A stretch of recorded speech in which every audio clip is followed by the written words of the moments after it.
Sa video na ito, bababa naman tayo sa probinsya ng Real Quezon. Dadaan sa liku-likong kalsada ng mga bayan ng Rizal at magkakamping sa tabing dagat. Maliligo rin tayo sa isa sa pinagmamalaking talon ng nasabing bayan. Kasama ang ating mga kababata na sina Earl at Joey at ang kanyang asawa at mga pamangkin, tuklasin natin ang natatagong ganda ng iba pang parte ng Real. Anong aberya ang naghihintay sa amin sa daan? At magiging sulit ba ang aming adventure? Tara, samahan nyo kami sa aming kwento ngayong araw na ito.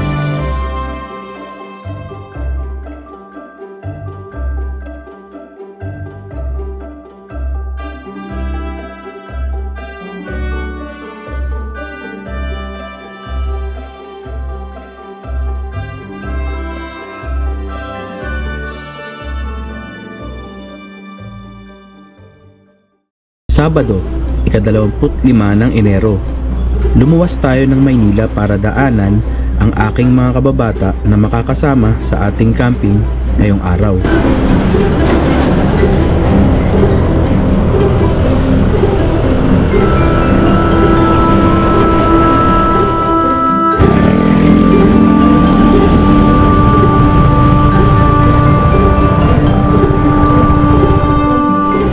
Sa di inaasahang pangyayari, nagkahiwa-hiwalay kami ng tinahak na daan dahil na rin sa kawalan ng koordinasyon.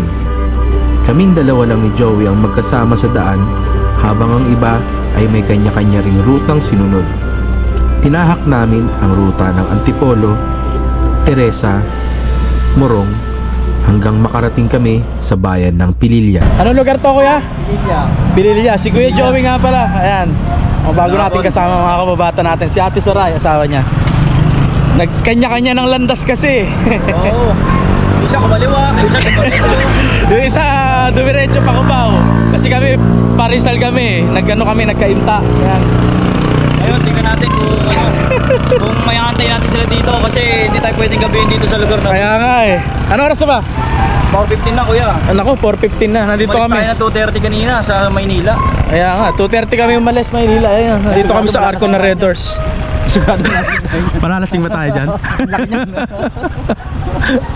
Welcome to Pililya. Lapit na kami, kaso nagkanya-kanya ng landas eh. Okay, so malayo pa sila. Yung ibang mga kasama namin, nag-coordinate naman ah. Punta muna kami sa may windmill. Picture muna kami sa windmill, tapos antayin namin yung ibang kasama namin sa FAMI. Ay, naka. Ayun na yung windmill, oh. Pililya. Hindi pa man kami nakakalayo nang may aberyang nangyari.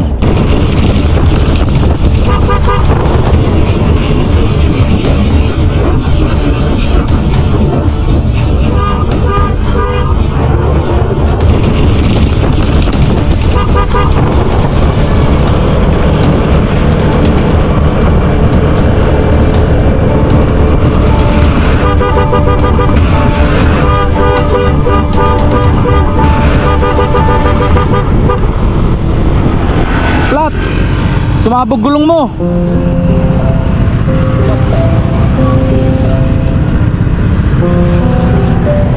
Nako.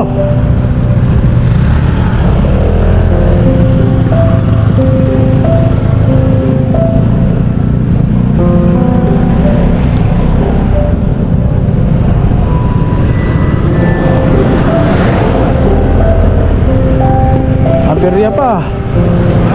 Kaberya pa. Kung malaki butas may pangsapak ako dyan, kaso hindi ako marunong. Hindi, labas yung mga ano yun. Labas yung tile sealant mo.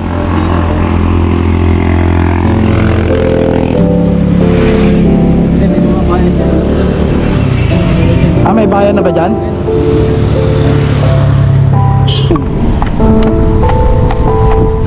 Ikot mo. Ayun, sa loob.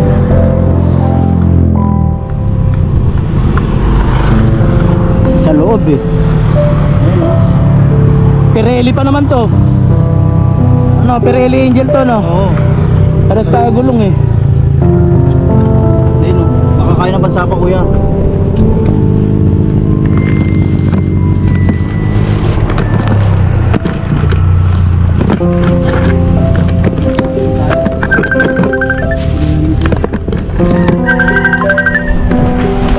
Tumatawag ah. Ayan. Alam mo naman, nandiyan sila sa Red Horse. Oh, baka meron nga.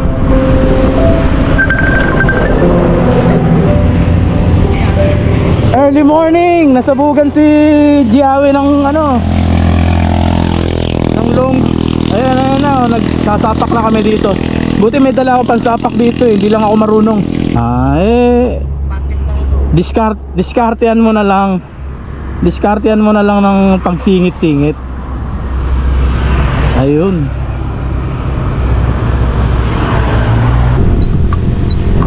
Sige, hintayin namin kayo dito. Hintayin namin kayo dito. Oh, sige na. Okay.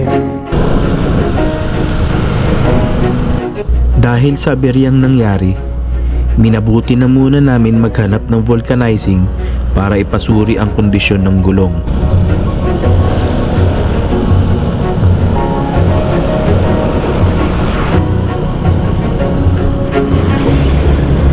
Sa di kalayuan, may nakita kaming tindahan na may katabing maliit na talyer. Interior kuya. Ha? Best, wala kang interior. Pwede. Sabi sa akin ng tricycle dun, kanan daw banda yung ano eh. Dahil sa maayos naman ang pagkakasapak ng pantapal sa gulong at wala nang nakitang butas ang mekaniko, tinagdagan na lang niya ng hangin ng gulong para makatakbo ng maayos. Nagutom ako sa ano, kakabomba.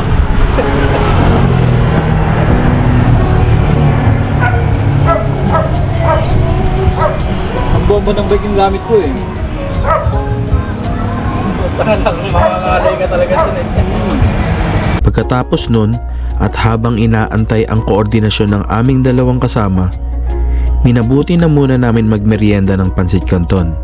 Marami ng isda dun sa nag-real kami dati ng bayaw ko eh. Isda lang binili namin. Alright. So direkta na kami sa PAMI. Doon na namin sila hintayin. Dahil kumain na kami, wala pa rin sila. Nagpansit canton na kami, wala pa rin sila. Baka nakakita ng rides magkakahiwalay.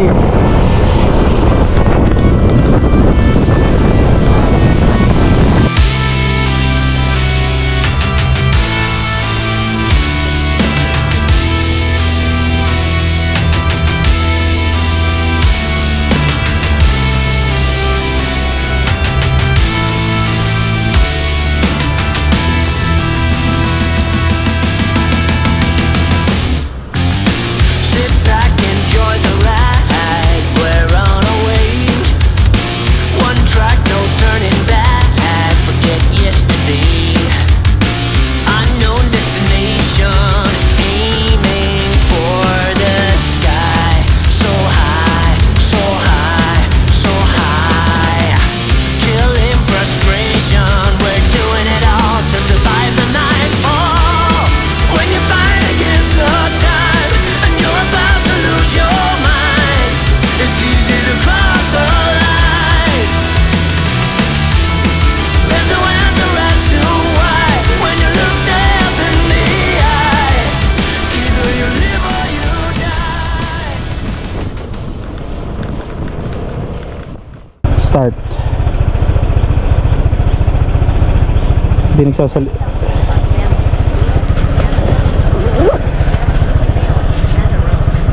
Head south daw. Op. Nalaglag pa yung tubig.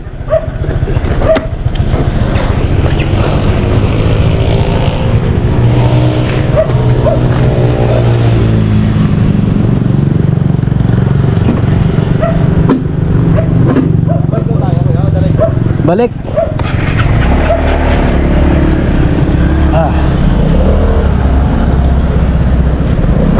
tayo.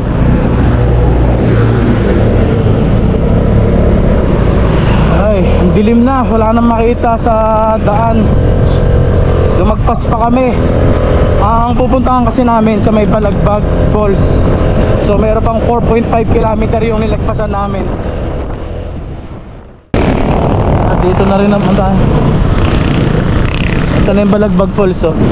Oo, dito kami kumain dati. Naalala ko na.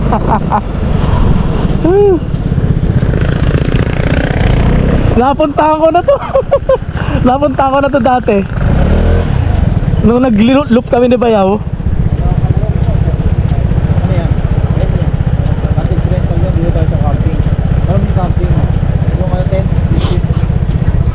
Dito na tayo. Change venue tayo ngayon. Hindi ko na na-video kanina talaga. Bumalik kami dun sa crossing kasi nagpalagay ako ng gas. Yung mga nasa bote unleaded dahil zero na ako kanina. Ito kahit pa paano nagkaroon ng isang bar. Hindi na tayo uubra dun sa pinag-camping, yun sa pepwestuhan sana natin sa may Balagbag Beach kasi wala, ang daming tao. Tsaka yung pwesto hindi kaaya-aya yung kanilang tent pitching area. Ewan ko nga eh, aabangan daw tayo dito eh. Dahil sinamahan ako nila Earl magpakarga ng gas at mamili na rin ng aming uulamin sa gabi, sila Joey at kanyang pamangkin naman ang naghanap ng pwede namin makampingan. Walang kasignal-signal sa lugar. Lumagpas tayo pre, lumagpas. Sige, pupunta na kami. Coral Rocks ha? Lumagpas tayo. Pre, lumagpas tayo. Oh shit, buti na lang. Antay mo kami dyan ha? Pabalik kami. Ay, Mabuti at may mga piso wifi sa kada sulok ng kalsada na maaari mong magamit.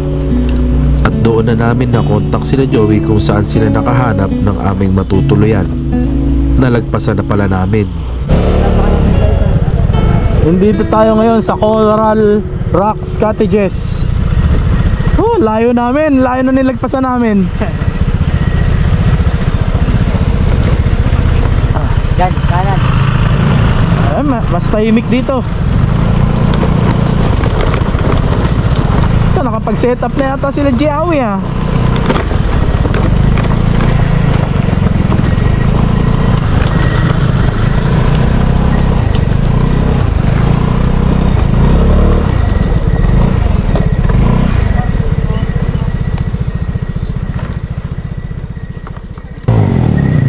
Ingay lang, nandito na tayo sa beach camp at nakapag-set up ng mga tropa.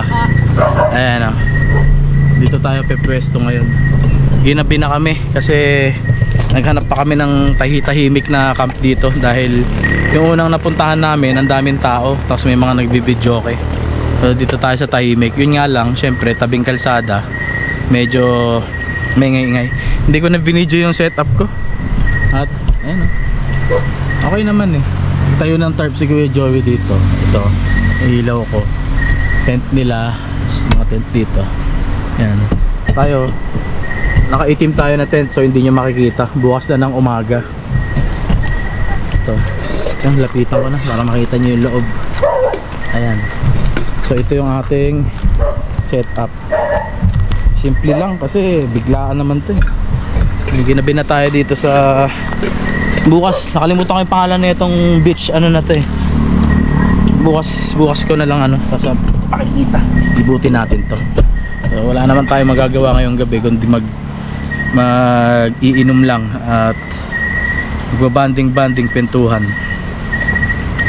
Aba din ng binyahe natin, nagka-aberya pa kanina pero so far so good, okay na. Hindi ko pa makita yung itsura ng lugar eh. Bukas makikita natin to pag inikot natin. Ayun, nakahiram kayo yung ihawan? Okay. Ayun. Ayos. May ihawan na tayo. Ayan. Saan kaya ito?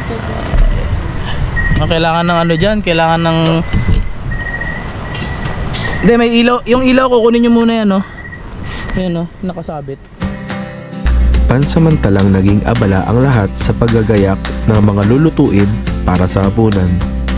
Ang ulam, pritong yellowfin tuna at inihaw na pusit. Nag-iiwan na si paring Earl ng sibuyas kasi ihahalo na sa ano, sa aming napakalaking pusit, gigantic pusit. Tapos nagpiprito na tayo ng ano tawag yan, tuna yellowfin. Sarap yan, parang hell. Ayan, medyo may sounds lang tayo ng mga umaandar na sasakyan, pero okay lang yun, goods lang. Paglasing ka na, makakatulog ka naman. Pagkatapos magluto ay sinimulan na natin ang pagkain. Pagkatapos naman ng hapunan, nag-inom lang kami ng kaunti para tamaan ang antok. Pero sa sitwasyon ko, iba. Nahirapan tayo makuha ang tulog dahil sa Grabe ang init. Sobrang init dito ngayon. Hubad na matulog. Init. Ano na, mag-aalas 3 na ng madaling araw pero ang init pa rin. Ito, ang hiram na tayo ng ano, ang hiram na tayo ng electric fan. Ito pa namin nagsisirculate na hangin dito sa loob. Sobrang init. Siguro dahil naka 4 season tent din tayo. Tapos pero mesh na to eh. Binaba ko na yung ano eh, pangontra sa mesh na yun eh. Dapat di na mainit pero ang init pa rin. So sana makatulog tayo. Anyway, good night na. Good night na sa inyo.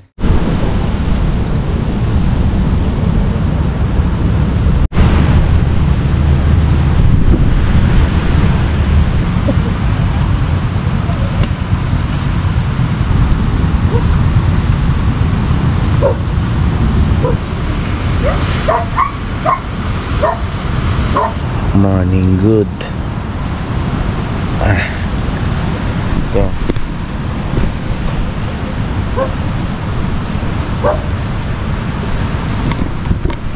Lakas ng hangin.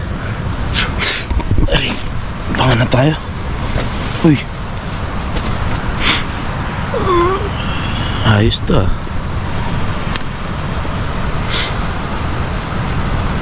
Itong view natin ngayon dito, lakas ng ano, alon. Nagluluto na rin yung kabilang camper doon. Pero lakas ng alon.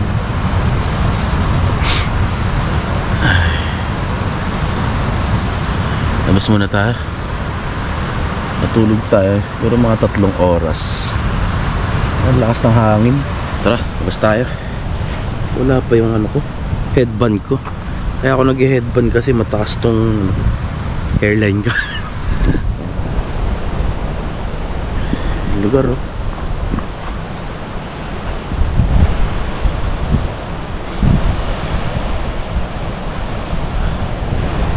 Lakas ng hangin ngayon oh. Grabe. Ayun. Ganyan magising nga kuya. Parang may namumuong pang ano hindi magandang panahon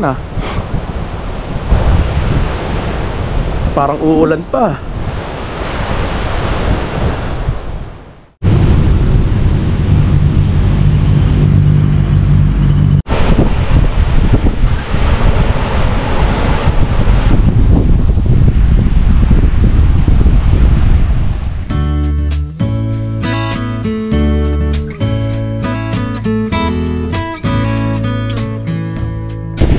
Gusto ko lang naman makita to eh. View natin dito sa taas. Okay naman. So nga lang, parang hindi ka makakaligo kasi parang pagtapak mo masakit sa paa. Bato-bato kasi eh. Hindi siya sand eh. Pag beach kasi maganda sana kung sand para hindi rin makaligo. Kami baka hindi na kami maligo dito. Ito lang talaga namin yung makakita ng dagat na pwedeng ma-viewhan natin. Dagat lang naman ang habol namin. Pero mas maganda sana kung saan para makaligo-ligo din.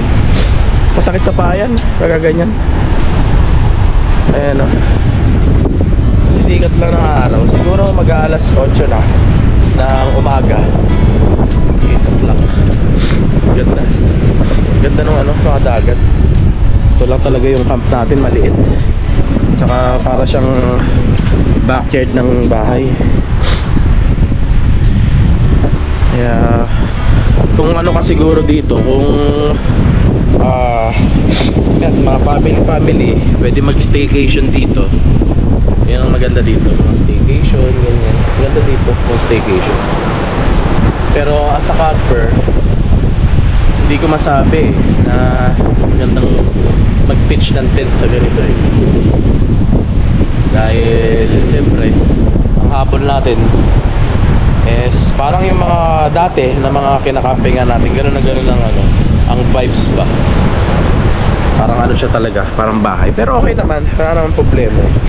Talagang yung sa standard ko lang eh, siyempre since nasanay tayo, nakailang episode na tayo ng camping, yung standard natin sa pinagpipitchan natin ng tent eh ano talaga, more on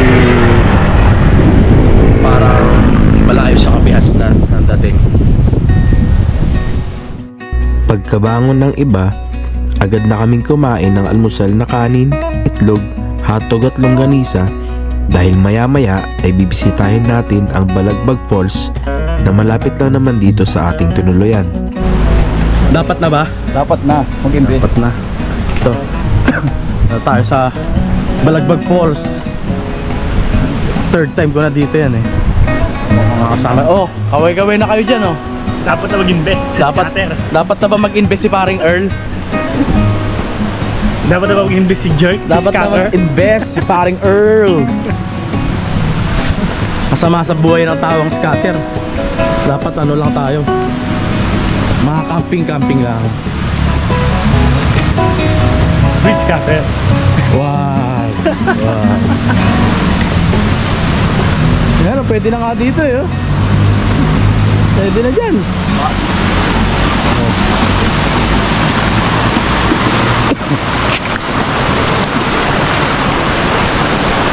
Pwede na. Linaw ng tubig oh. Oh.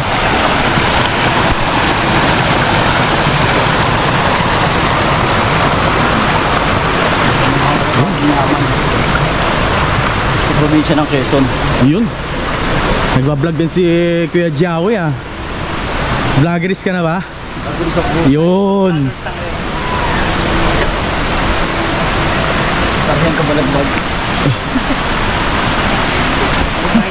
Kilala mo si Sargento Balagbag? Sino? Punta ako yung vlog Ay ko. puta, Sargento Balagbag. Pwede. Sargento Balagbag. Pwede. Ito ang daming pipiknik oh.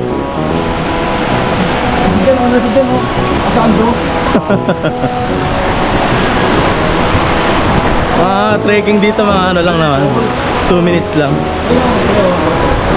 Yung hagdanan ginawang course. Hagdanan dati yan eh. Hindi, iba pa yan. Meron pa sa dulo yata. Wala, yung hagdanan nga yan. Yan yung hagdanan dati ginawang poles. Pinaanuran siguro yan. Di wala nang akyatan. No food and drinks allowed beyond this point. Ayun. Ganda.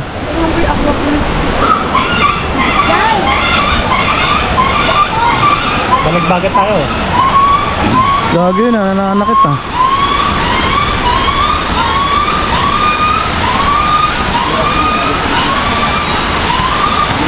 Hindi matandaan yun ah.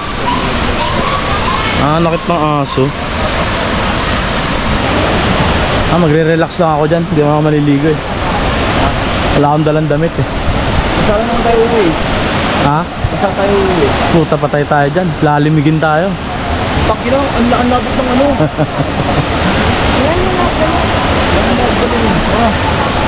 Tara. Balagbagan na to. Si Sargento Balagbag. Yun oh. Watch out mga kabalagbag. Ayun. Ito ngayon tayo sa... Yung bang tawag mo ngayon, mga kabalagbag? Ayun. Shout. Balagbagan tayo dito. Yun. Balagbagan na. Ayun oh. Laki ng pulse oh.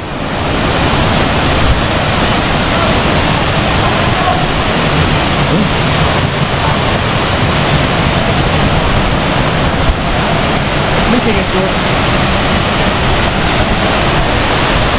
Siyempre.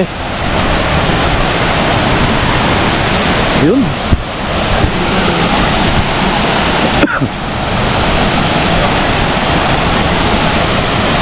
Ganda. Tinatawag na tayo ng... Gago yung matanda kanina, pinalo yung tuta. Iiyak tuloy.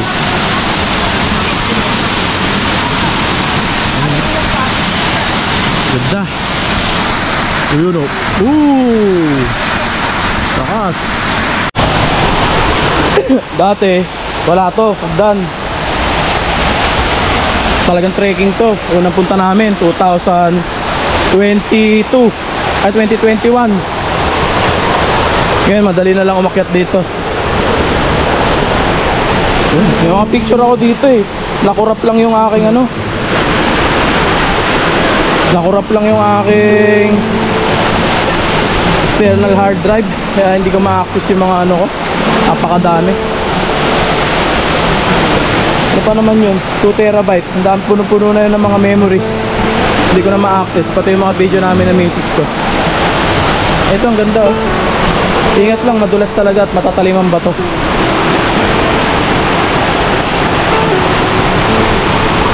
Ganda. We are here sa taas. Ayan oh. Balagbaga na. Dito, baka takong tao. Taas oh. Ganda.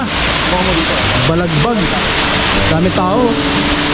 Balagbaga na. Ito yung inakyat namin. Ang problema, may mga kalat. May kakalat ng tao. Ayun o. Galing kami dito sa baba.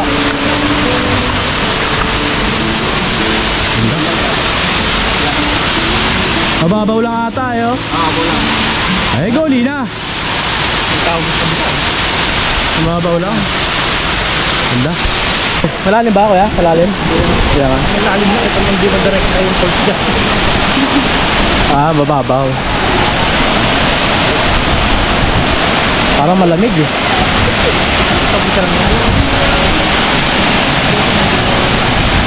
Ganda ng ano dito. Dati nung wala pang hagdan doon, ang hirap akyatin na ito eh. Ganda. Dito na tayo sa paanan ng falls!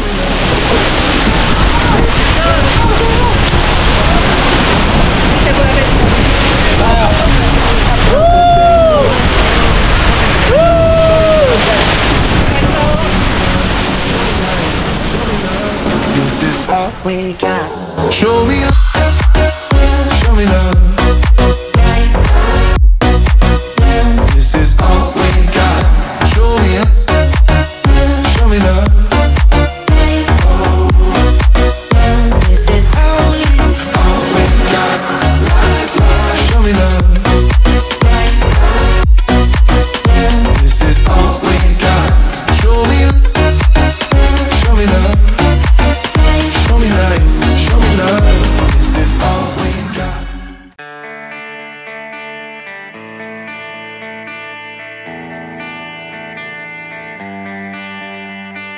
Kahit isang gabi lang ang nilagi natin dito sa Rial, naging puno naman ito ng kasiyahan kasama ang ating mga kaibigan.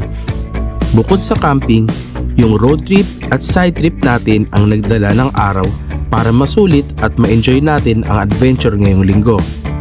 Mga bagong experiences at memories na naman ang naitala natin sa ating kwento.